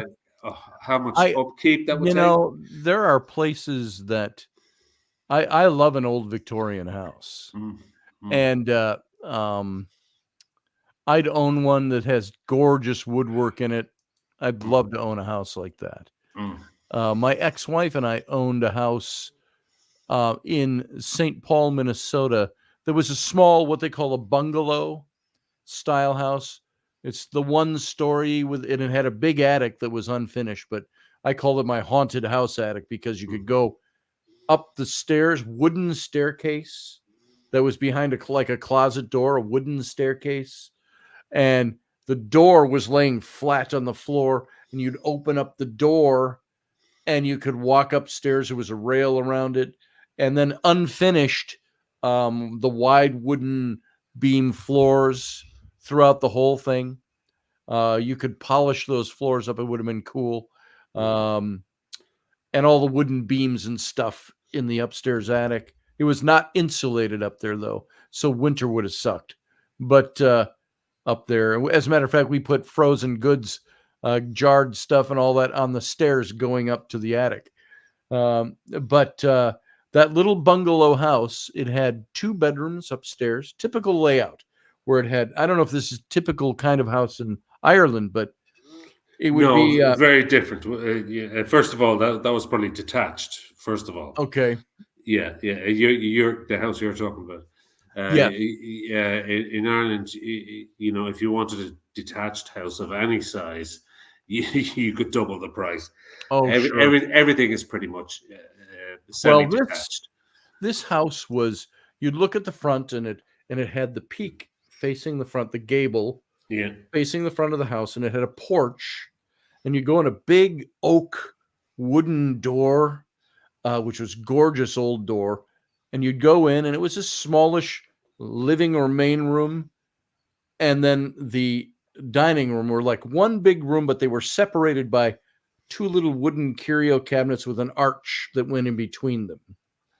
And then there was a little kitchen, and then a little hallway off the side that went right into the bathroom, and then 2 bedrooms. And then the basement was semi-finished, and I had my studio down there. This was when my twin daughters were born. So we lived there 32 years ago. And the whole thing kind of screams haunted house, doesn't it? And I think that's the reason that haunted house movies are so successful, because they come from the States and they come from those types of houses. It's like the creaking door, the downstairs, the stairs, the landing. That was the house. I told the story of this. This is my ex-wife, who did all the really nasty things, disappeared with my children and all of that when they were 2, and all that nasty story. But she had locked me out of the house, changed all the locks when I was gone. And so what she didn't know was, if you went onto the back porch, there was the old window. The windows that have the little kind of crescent-shaped lock on the top of the sash. But down in the sashes were the ropes and the weights. Yes. So you'd pull the window up. What she didn't know was that you could close that latch and it would look fine, but it was busted. So all you had to do was, from the outside on the porch, I could put my fingers up against the glass and push up, and the latch would undo. And so I crawled in through the girl's bedroom, and I wanted to get to the downstairs. Well, then they had the beautiful doors between the dining room and the hallway, all the beautiful wooden doors. And but she had it locked, and it took a skeleton key. And I didn't have tools with me or anything like that to try to get that open. And I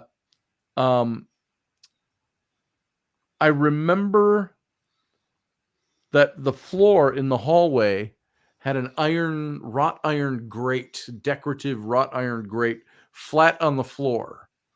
And the opening to the floor, in the floor, was about maybe 2.5 feet by 18 inches down on the floor with this grate.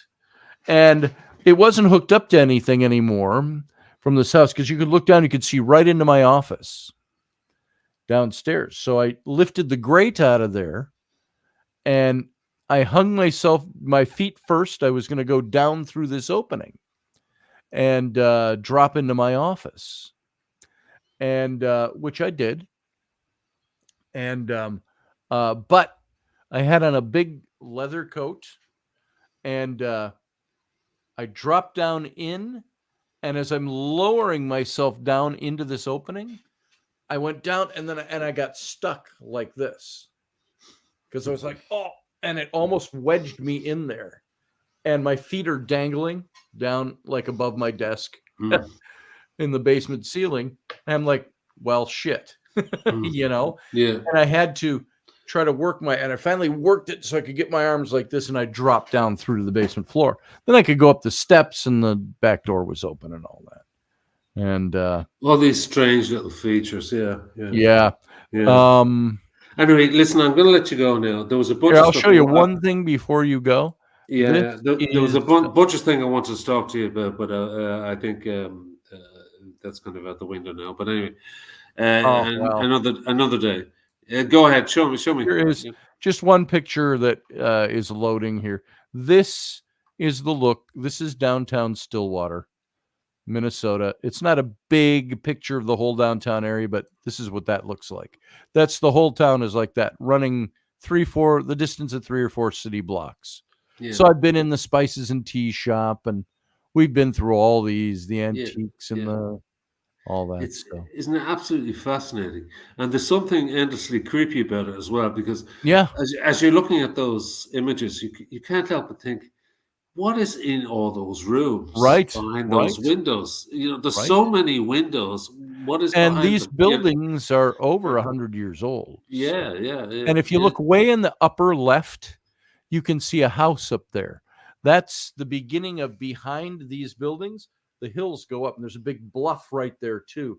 And all the houses up in the hills, like where Jessica Lang's house is, they all start there and they run up the hill. And so it's very interesting. Yeah, I mean, the houses in Ireland, just to get back to your original point, well, the newer houses, well, in the last Yes. 20 years, unless you have, I'll tell you one funny story. Unless you're Ronnie Wood, the guitarist from Rolling Stone, Yeah.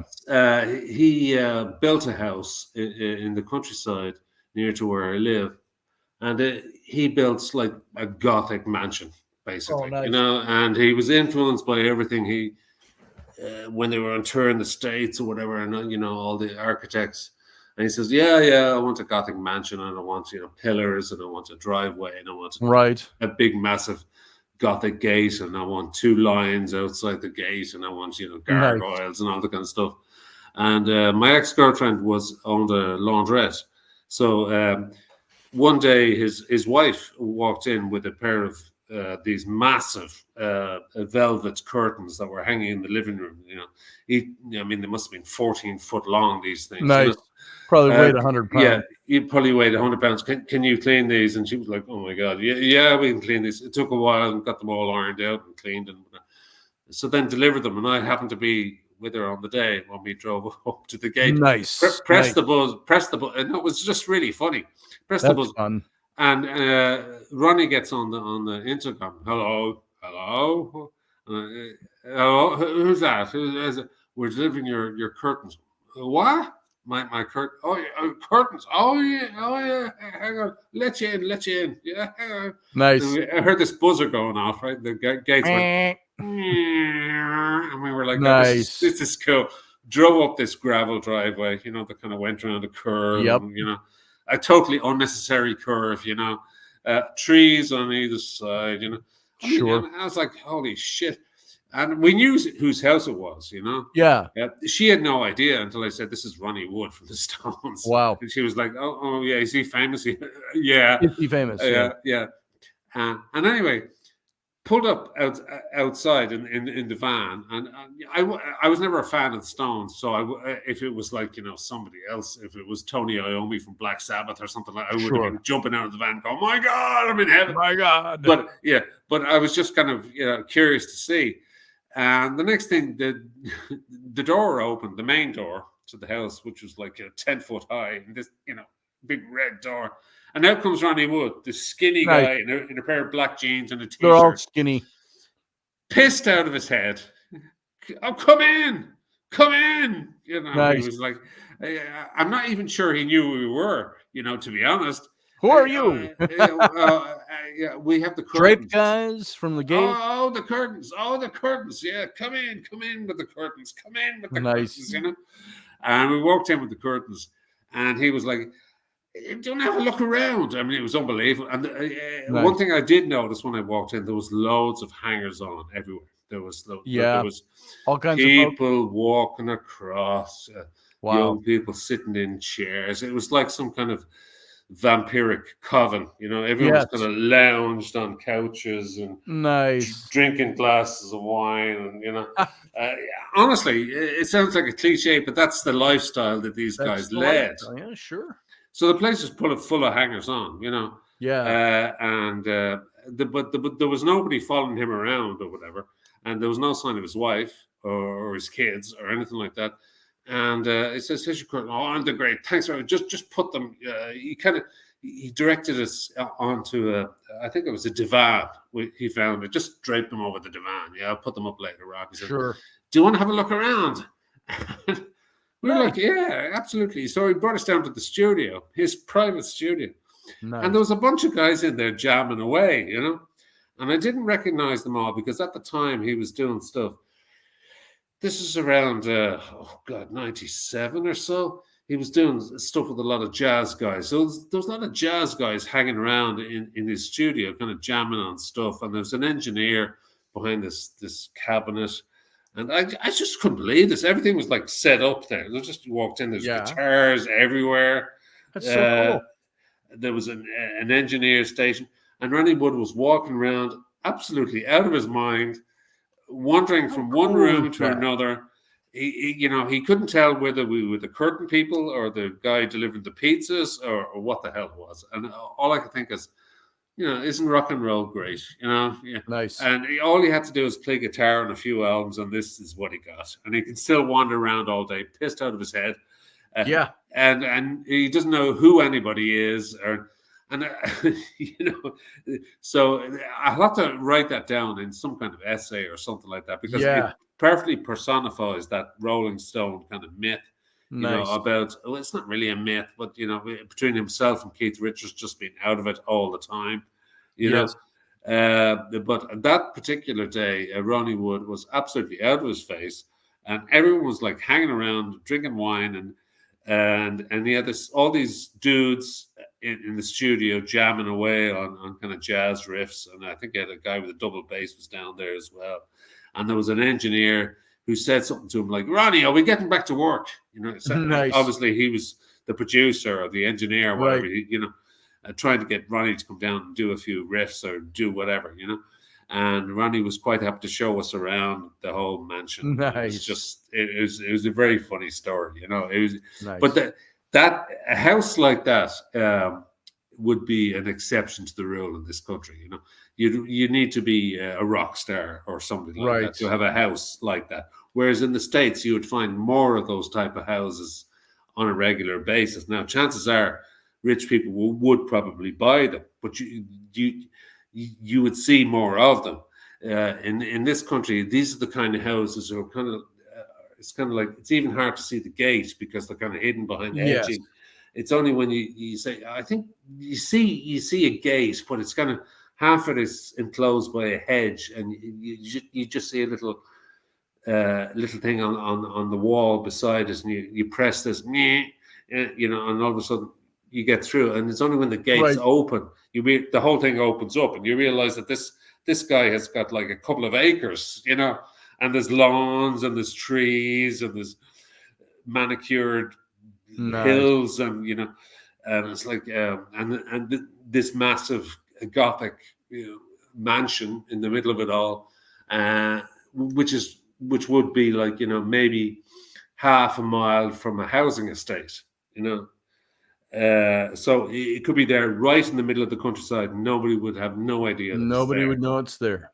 Exactly. In fact, I remember driving past this once or twice saying, we can't see it. We can't see it. Yeah. So that was my Ronnie Wood story. Anyway, that's it. That's pretty neat. That was like when I got to visit it was 30 years ago this year, the Star Trek Enterprise sets on the Paramount backlot. And it was Dan Madsen who got us in. We were doing business. We were all suit and ties, and he got us in to visit the sets at Paramount. And we drove through the big Paramount archway, and guy with a golf cart came up and got us. David Rossi. He was a gopher back then. He's now one of the executive producers in some of the movies and the shows. And he took us on a tour of the Enterprise from Picard's Enterprise. And of course, got to meet Patrick Stewart that day. He was sitting there. So that's where that story was similar. And this is not a castle or somebody's private, but you get invited. Well, come on in. You want to sit in the captain's chair, don't you? Yeah. You know, you want to stand on the transporter, don't you? You must have been like, oh, wow. Oh, my God. Yeah, I was you in must have awe. been- I was a kid in a candy store. Yeah. So it was unbelievable. All right, Niall. All right. You go have a to good chat to you. morning now on your end. We'll speak another time, but We will. another aspect of the show or otherwise. But Indeed. good to talk to you. Mind yourself. Good to talk to you, brother. See you later. All right, folks, that's it. We're going to wrap this tonight. Thank you for being here. I appreciate your time. I appreciate everything you do for us. And we're going to get out of here. And be sure to come back on Wednesday and Friday this week. If all goes well, we'll be back with another 2 shows this week. And same bat time, same bat channel. Wendy and I will be doing Robertson tomorrow at 4 p.m. Central, 5 p.m. Eastern. And what else we got? That's pretty much it for this week.